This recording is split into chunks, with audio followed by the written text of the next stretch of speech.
So next we have Dr. Bryan Daly and Allyn Evans. Okay. Hello. Great to be here. Hi, Allyn. Hi, how are you doing? Good, Dr. good. Bryan Daly. Wonderful. Great to see you. Great to see you guys. This is wonderful. So Allyn is a Chief Program Officer and Monroe Institute trainer, Reiki Master, practitioner, teacher, and public speaker. And Dr. Bryan Daly is an American medical doctor specializing in emergency and forensic medicine examination. He's a clinical instructor and Monroe Institute trainer. And of course, the Monroe Institute that we have been to and we've attended online conferences and workshops is the chief institute of that looks at consciousness studies, near-death experiences and astral travel, perhaps, which started with Robert Monroe, who wrote the book Journeys Out of the Bodies and other books like that. Amazing. we love the Monroe Institute, obviously, and we've been in your classes through the Monroe Institute with Bryan, and we've had a lot of fun. We also have Dr. Joe Gallenberger coming on later on. Yes, He's an amazing speaker for the Monroe Institute, and love Bob Monroe. Just special thanks to Bob wherever he is in the universe now. Yes. Or not in the universe, as the case may be. Right. There's a lot of how he's in. Yeah, he's way out. His spirit's with us, I'm sure. Yeah. So we are really happy to be here, and I'm actually at the Monroe Institute because we're having our first program start Saturday, and Bryan and I are going to be teaching energy medicine. So wonderful, wonderful. We're gearing up for it. And Bryan, we can't hear you. So anyway, we're here. We're preparing for everything, and it's wonderful, and a lot of excitement because we've been closed since February or March of last year. So getting the first group coming in is going to be real exciting. That is fantastic. Wow. Yes, everything seems to be online nowadays, and nothing like face to face. Right. Last year, the course that actually Lana did the course with you. I think it's the energy healing course online. We did one also with Joe Gallenberger. C squared. So can you see us? That is better. Hello. Welcome. Welcome to Teleconference. When I was saying, when you talked about your topic, it's something that is very interesting to me because part of what happens at Monroe is self-evolution, right? When you start coming to these classes, listen to the meditations, there is an expansion of self. And so I think that's really key to reaching this place of that we can have global healing and global peace, because every individual working on themselves then is impacting the whole. So that when I think about that, that's my initial thoughts about it. Yeah, it's actually a very simple process. We use sound, different frequencies that produce different brainwave states, and they're like training wheels. Once you learn how to do it, you don't need the wheels. You can ride your bike, and so you can evolve and grow. And some people have different focuses. Although I'm really interested in the healing aspects, the astral travel and consciousness and global consciousness and tapping into that is one of our other areas of interest. And it's a great way to send healing, not only to other people, but to the global consciousness, and then even bigger to the universal consciousness. And the earth. And the earth. Mother Earth needs it quite a bit, especially at this time. So, absolutely. Absolutely. It's, we don't, in medicine, we don't talk about energy very much, but I'm sure in the future that's going to be a huge focus of the work that we do. Actually, it is now. I've been doing it in the hospital for 20 plus years. That's amazing. You can make huge differences. There are still areas where traditional medicine is very effective, but in cancer patients undergoing things like chemotherapy and radiation, you can improve blood counts, stop nausea and vomiting, grow their hair back while they're still getting the same chemo that lost it. And some of them do much better in their disease process as well. Yeah. And some of that, we actually developed CDs for them to listen to, the Cancer Support Series. We developed that a number of years ago to help, and it speeds up healing, reduces pain.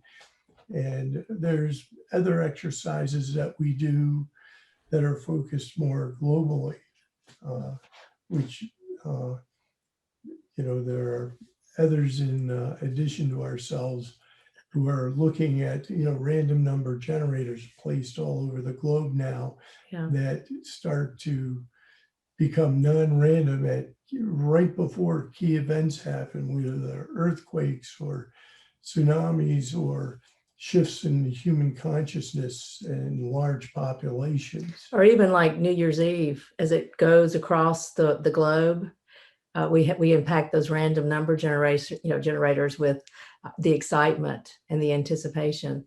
So that's really interesting. But what I like about the idea of using healing, again, and I like to go back to the individual self. If we are healing ourselves, we are self-evolving, then we are going to be living a different way.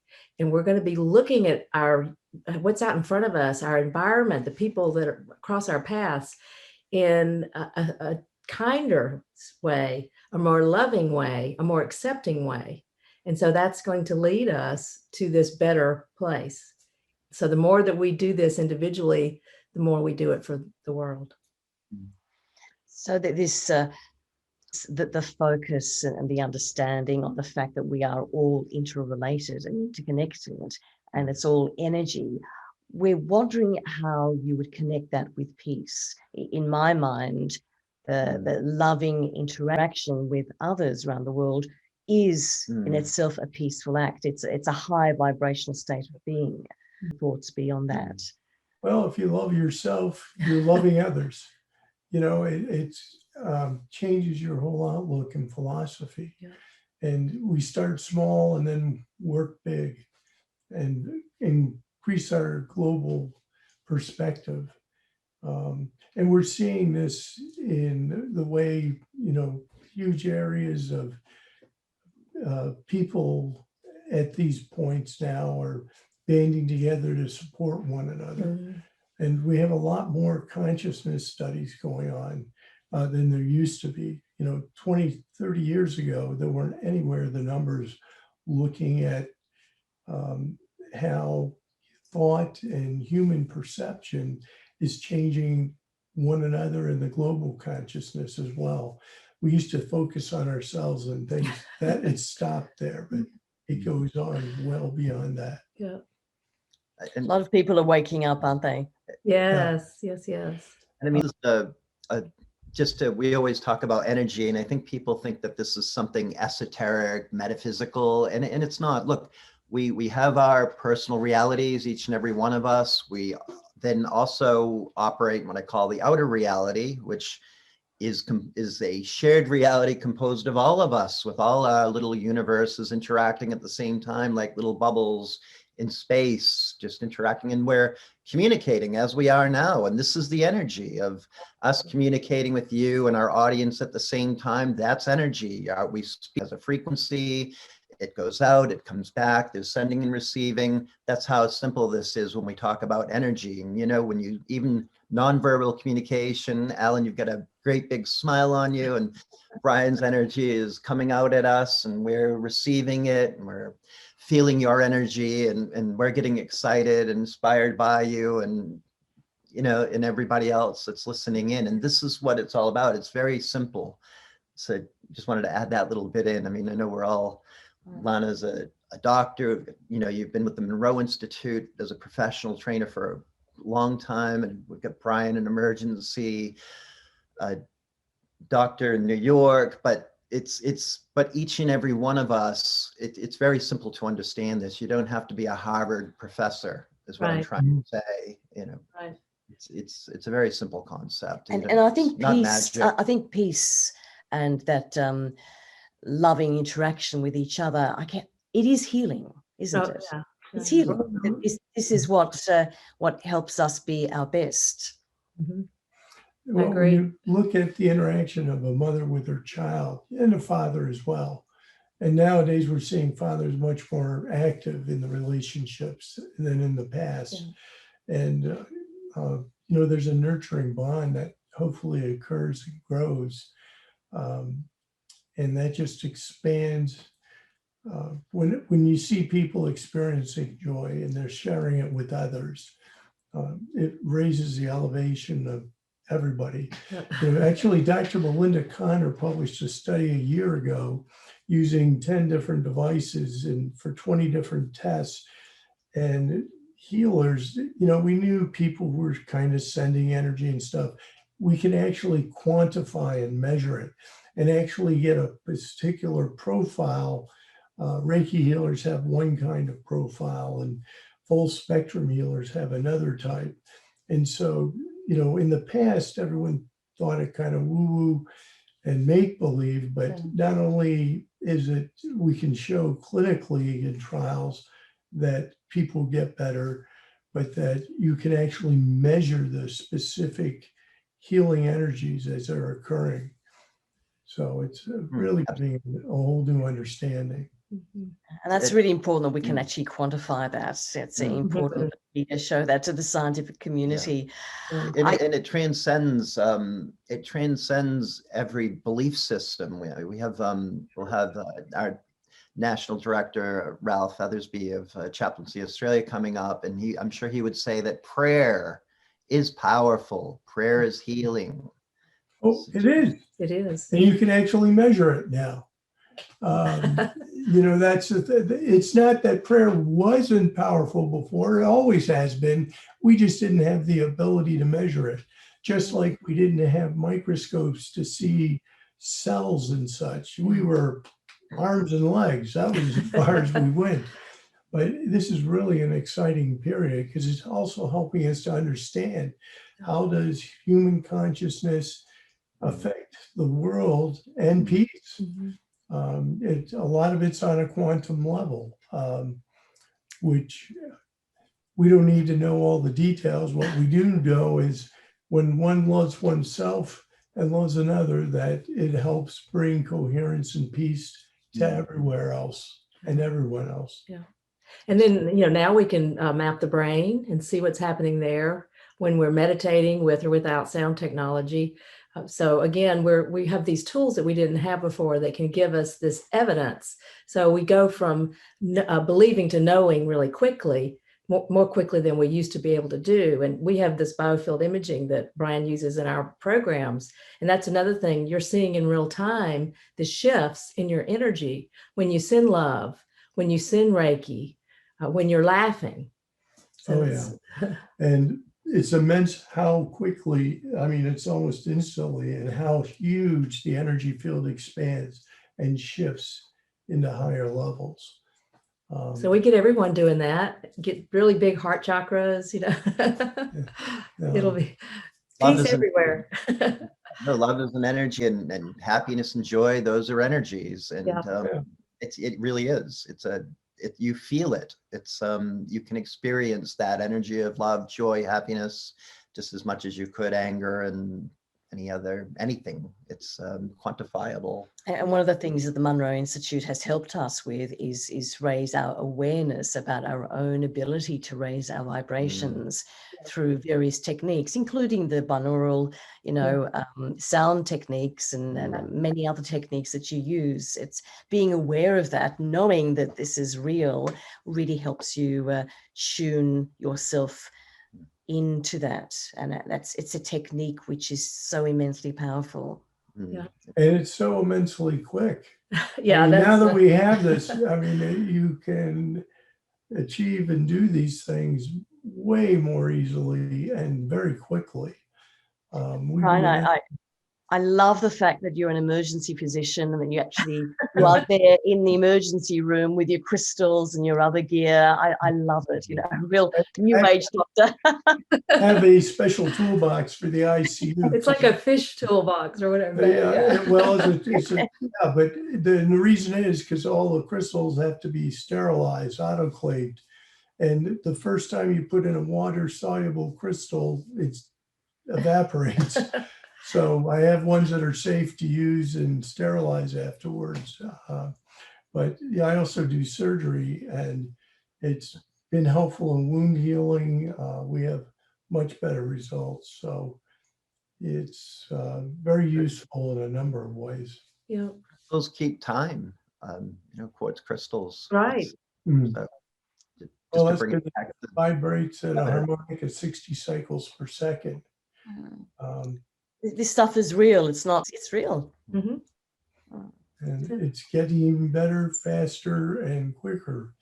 It'll be amazing to see what our universe is like in just 25 or 50 more years. Yeah. So if people would like to look you up, what is the best website for them to go to? So there's two things I'll say. MonroeInstitute.org is the best, as far as going to the Monroe Institute and checking that out. But we have just launched a new app that they can get on an Android or an iPhone. There's a free aspect to it. There's also a subscription, and it's all these meditations you can carry around in your back pocket. And they vary. There's some shorter ones and longer ones. 5 minute, 10 minute, 20 minute. Then there's a timer feature that you can just play frequencies. Oh, that's very practical. Yeah. So that we just launched that a couple of weeks ago, and we're really excited about it. Yeah. The beta testers have been lucky to use it. We just got back from in Europe, so you can listen to these things on your iPhone while you're traveling. Yeah. It's great. Wow. That's practical piece in your pocket, isn't it? Yeah. You can induce sleep, Yeah. wide awake states if you need to study for an exam. That out. Dreamy, So it's called Expand, or you can go search Monroe Institute, in the app feature for an iPhone or Android. So And our other one is www.energymedicinesquared.com. Yes. You'll find us there too.